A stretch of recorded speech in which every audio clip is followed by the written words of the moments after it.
Οι παραπάνω αριθμοί χαρακτηρίζονται από τη συνέχεια και τη διαδοχή μέσα στο χρόνο μιας αδιάσπαστης ακολουθίας αυτής των πρώτων αριθμών.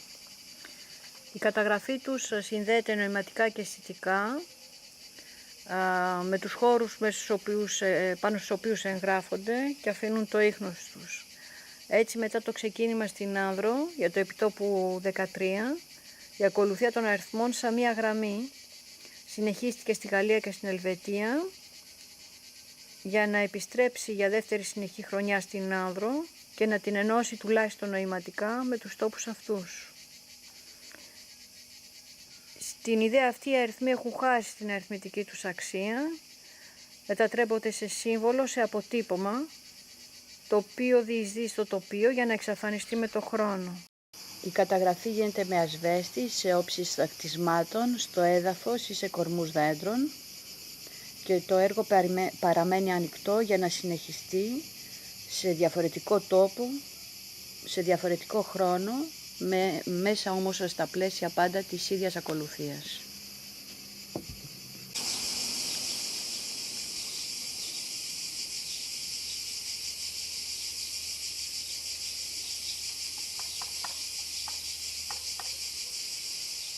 Μετά τον ασβέστη, για το έργο αυτό επέλεξα ένα σύγχρονο υλικό διάσπαρτο στο περιβάλλον, το πλαστικό. Η αυθονία και το χρώμα του υλικού με οδήγησαν στην ιδέα της συγκεκριμένης αναπαράστασης. Η δημιουργία του έργου εντάσσεται στη νοηματική γραμμή του επιτόπου 14 για επαναχρησιμοποίηση υλικών. Σε αυτή την περίπτωση το υλικό δεν θα επιστρέψει στη φύση ή δεν θα έχει άλλη χρήση, αλλά απλώς στον κάδο ανακύκλωσης. Ο εγκαταλελειμμένος περιστερώνας μετατρέπεται σε στάση που εγκαταλείπεται και αυτή με τη σειρά της για να μετατραπεί στα πλαίσια του επιτόπου 14 σε σημείο ανάγνωσης.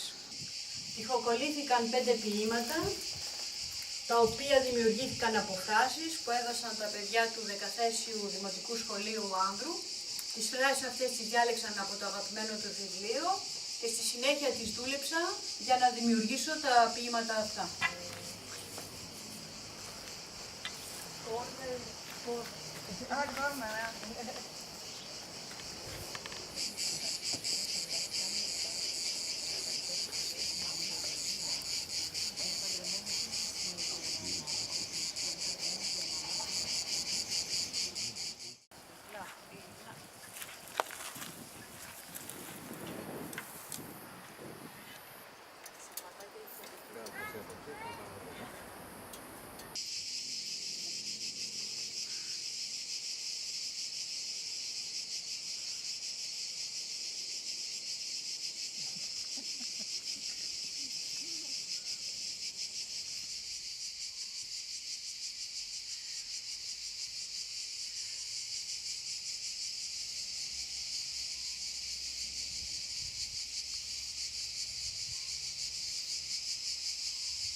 Η δουλειά μου δεν είναι η πρώτη φορά που χρησιμοποιώ φυσικά υλικά, αλλά συγκεκριμένα με τις φρεσκοβελώνες δουλεύω τα τελευταία 7-8 χρόνια, από το 2008. Εδώ στην Άνδρο είναι η πρώτη φορά που δουλεύω με αυτό το υλικό σε εξωτερικό χώρο και Ειλικρινά είμαι πάρα πολύ χαρούμενη που μου δόθηκε αυτή η ευκαιρία και στην προκειμένη περίπτωση έχω έναν διάλογο με ένα πάρα πολύ ιδιαίτερο αρχιτεκτονικό στοιχείο που βρίσκουμε πάρα πολύ συχνά στις Κυκλάδες. Θα ήθελα να πω λίγα πράγματα για την εμπειρία μου εδώ σε σχέση με το συγκεκριμένο project. Ειλικρινά είχα μια πάρα πολύ ωραία συνεργασία με όλους τους καλλιτέχνες και με τους Έλληνες και με τους Γάλλους. Ήταν πραγματικά ενδιαφέρον το γεγονός ότι δεν γνωριζόμασταν καθόλου και εδώ ο διάλογος και όλη αυτή η ζήμωση που έγινε όλες αυτές τις μέρες μεταξύ μας ήταν πραγματικά ενδιαφέρον και σημαντικός, πολύ ενδιαφέρον και πολύ σημαντικός διάλογος. Δηλαδή μπορέσαμε να εξελίξουμε καλύτερα όλες τις δουλειές μας και αυτό δεν νομίζω ότι γίνεται συχνά σε τέτοιου είδους ομαδικά project.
Donc moi pour cette session 2014 d'Epitopu, j'ai réalisé 3 sculptures installations, dont celle-ci, No More Screws Baby.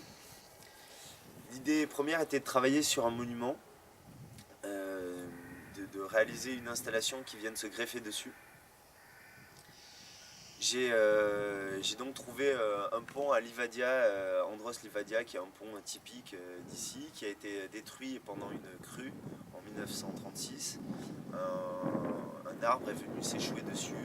Je voulais réaliser une structure sur ce pont, une structure un peu antidatée. Ce que j'avais envie, c'est que quand on voit cette structure, on se pose la question de quand elle a été construite et pourquoi elle a été construite. J'ai fait en sorte qu'on puisse se poser la question de est-ce qu'elle est là pour une restauration, pour un aménagement, pour une extension du pont. Cette structure, comme sur les autres d'ailleurs, je suis venu apposer des éléments du quotidien. Ici donc c'est des canettes de bière avec du scotch. Pour les autres pièces, il y a Max qui est une sorte d'éclaté de charpente, qui est une pièce qui est échouée comme ça dans le lit de la rivière, juste après le pont. Et sur Max, il y a j'ai posé une serviette de plage, comme si le vent l'avait emportée, qu'elle était venue elle aussi s'échouer sur la sculpture. Et pour finir, la troisième pièce, Season Sucks, un assemblage de marbre, donc matière noble, avec un smiley qui est une figure générationnelle contemporaine qui aussi est jeté, qui pareil comme les autres pièces vient s'échouer d'une certaine façon. dans un tas de déchets qui fait déjà partie du paysage d'Andros. Et du coup qui a aussi cet aspect assez énigmatique, qui vient parler aussi bien de la sculpture que de tout ce qui environne le paysage d'Andros.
Έχω χρησιμοποιήσει και στο παρελθόν την κάτοψη συμβολικά αναφερόμενο στον προσωπικό χώρο δράσης ή καταφυγής του καθένα.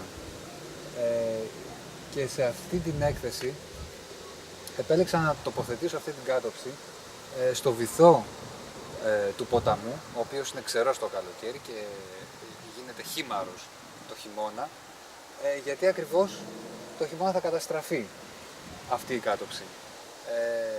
Με ενδιαφέρει αυτό το στοιχείο της εξαφάνισης που θα φέρει αυτός ο χήμαρος, ένα φυσικό φαινόμενο δηλαδή, σε ένα κατασκεύασμα ανθρώπου. Αυτή η εγκατάσταση είναι φτιαγμένη από τις πέτρες του ποταμού. Επέλεξα τις πιο μεγάλες, αυτές που μπορεί κανείς να χρησιμοποιήσει για να φτιάξει τα θεμέλια του σπιτιού, και το χειμώνα που θα έρθει ο χήμαρος θα τις ξανασκορπίσει στο ποτάμι σε διαφορετικές θέσεις και το σχέδιο θα εξαφανιστεί.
And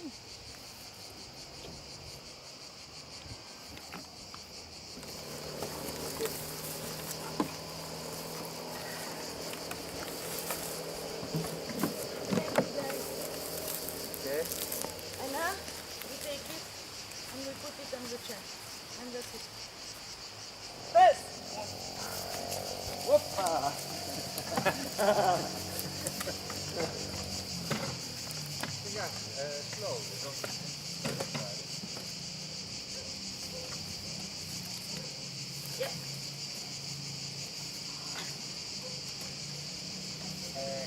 Suite à l'invitation d'Eva pour travailler à Livadia, dans l'espace, dans la nature, comme je suis sculpteur, j'étais à la recherche d'un stock.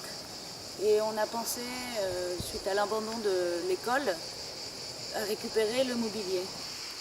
Le stock choisi pour Epitopou 2014, c'est donc 16 tables d'écoliers et 16 chaises qui servent de structure, qui ont été rassemblées pour donner la sculpture Pista. Pista, c'est une sculpture, mais comme son nom l'indique, c'est aussi une piste. Une piste de danse, donc on peut se l'approprier, monter dessus, et pourquoi pas danser. Ça, c'est ce qui viendra lors de l'inauguration, où on organise un événement et on invite les gens à venir avec la musique, la lumière, danser sur la sculpture.